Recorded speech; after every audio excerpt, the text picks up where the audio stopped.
Two Chinese nationals were killed in an explosion near the Jinnah International Airport in Karachi.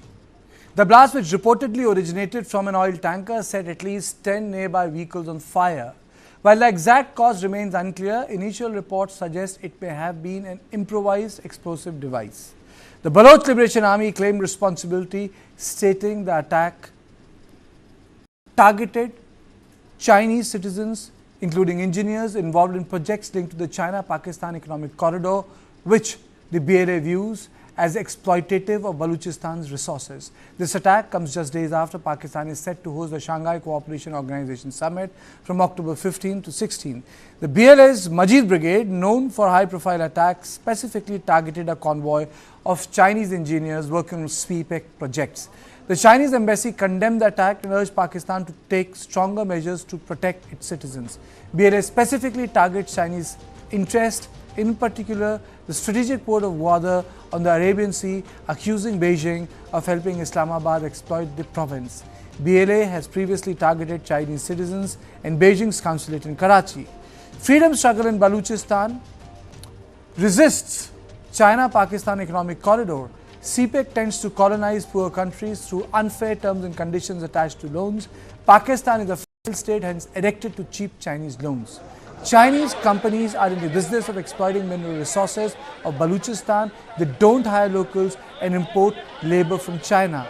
Balochistan in southwestern Pakistan makes up nearly half of the country's territory, but just 6.2% of its population. Despite being rich in natural resources like oil, gas, copper and gold, it remains Pakistan's poorest province. This stark disparity between resource, wealth and widespread poverty has fueled deep frustration among the Baloch population. In 1947, as India gained independence, Balochistan, then known as Kalat, declared its independence. However, Pakistan's founder Muhammad Ali Jinnah demanded its accession to Pakistan. When the Khan of Kalat resisted, Pakistani forces invaded in 1948, forcibly integrating the region. This annexation ignited lasting resentment that led to a lasting insurgency rooted in the idea of freedom, autonomy and cultural identity. This forced integration led to uprisings starting as early as 1948 under Prime Minister Abdul Karim. Each rebellion, including those in 1958, 62 and 1970, was crushed by the Pakistani military.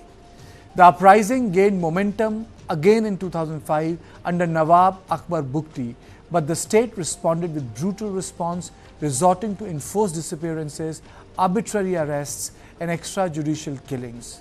This harsh repression deepened the Baloch struggle for independence. A major grievance driving the insurgency is the dominance of the Punjabi ethnic group in Pakistan's military, politics and economy.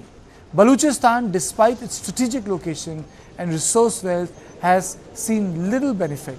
The province's share of Pakistan's GDP is only 3.7% and it faces inadequate access to electricity, infrastructure and healthcare.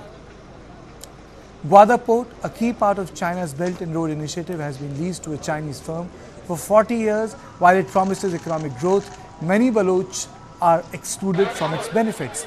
The influx of outsiders, loss of access to coastal resources and increased militarization has fueled local resentment. Attacks on Chinese nationals reflect the deep mistrust of CPEC. BLA view the project as another form of exploitation, accusing both China and Pakistan of reaping the benefit of Balochistan's resources without giving back anything to the local communities.